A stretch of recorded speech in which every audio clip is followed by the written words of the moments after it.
ஆண்டாள் திருவடிகளே சரணம். திருப்பாவை 14ஆம் பாசுரம். இந்த பாசுரத்துல ஆண்டாள் நாவுடையாயின்னு ஒரு கோபிக்கு எழுப்புறா. வாக்கு சாமர்த்தியம் உடையவளா இவள். பேச்சு திறமை இருந்தாதானே இவங்களை கண்ணனுடைய திருமாளிகைக்குள்ள பேசி அழைச்சிட்டு போக முடியும். அது மட்டும் இல்லாம வாக்கு இருந்தாதானே தாங்கற்ற ஞானத்தை ஆச்சாரியாரானவர் மற்றவங்களுக்கு கடத்த முடியும். அப்படி ஒரு பெண்ணாம் இவள். அவளை விடிஞ்சதற்கான அடையாளங்களை சொல்லி ஆண்டாள் எழுப்புறா. செங்கழி நீர் பூக்கள் மலர்ந்து ஆம்பல் பூக்கள் மொட்டாகிடுச்சான். செங்கழி நீருங்கிறது காலையில மலரக்கூடிய பூ, ராத்திரி மொட்டுச்சுக்கும். ஆம்பல்ங்கிறது ராத்திரி மலரக்கூடிய பூ. இந்த இடத்துல ஆண்டாள் பெரியாழ்வாரோடைய மகள் அப்படின்னு காட்டுறா. ஏன் செண்பக மல்லிகையோடு செங்கழி நீர் இருவாச்சின்னு பல புஷ்பங்கள் கொண்ட நந்தவனங்கள் அமைச்சு கைங்கரியம் பண்றவராச்சே.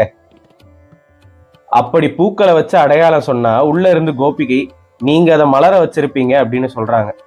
அதுக்கு உடனே நாச்சியார், நீ எங்கேயுமே பார்க்க வேணாம், உங்கள் புழக்கடை தோட்டத்து வாவியுள். சரி, அப்போ உன் புழக்கடையில இருக்க வாவி உள்ளேயே பாரு, அங்கேயும் அதெல்லாம் மலர்ந்திருக்கே அப்படின்னு சொல்றா. அடுத்த அடையாளமா செங்கல் பொடி நிறம் கொண்ட காஷாய வஸ்திரத்தை தரிச்சிட்டு இருக்கவங்க, அவங்க வெள்ள பல்லோட இருக்காங்களா. அவங்க போய் திருக்கோவில் சங்கிடுவார்.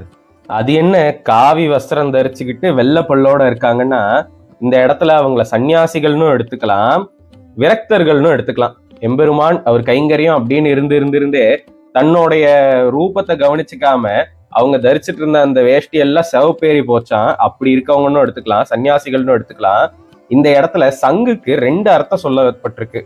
அனந்தாம்பிள்ளைங்கிற ஆச்சாரியர் என்ன சொல்றாரு, இது சாவி, எம்பெருமானுடைய திருக்கோவிலுக்கு சாவி போட்டு திறக்க போறாங்க அப்படின்னு சொல்றாரு. எம்பார் என்ன சொல்றாரு, அந்த சிவப்பு வஸ்திரம் ரஜோகுணத்தையும் வெள்ளை பல்லு சத்துவகுணத்தையும் காட்டுது. அப்படி ரஜோகுணத்தை தள்ளி சத்துவகுணத்தோட இருக்கவங்க சங்கு எடுத்துட்டு போய் திருவாராதனம் பண்ண போனாங்கன்னு காட்டுறாங்க. ரெண்டுமே விடிஞ்சதுக்கான அடையாளம் தான். அப்படி விடிஞ்சு போச்சு. எங்களை முன்னம் எழுப்புவான் வாய் பேசும், நீதான் எங்களை முதல்ல எழுப்புற ஆளா? நங்காய் நல்லவளே எழுந்திரி.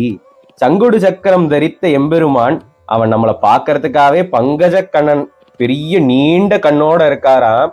அவரோட புகழ் பாடுவோம் அப்படின்னு அழைக்கிறா. இன்றைய பாசுரத்தை அனுசந்திப்போம்.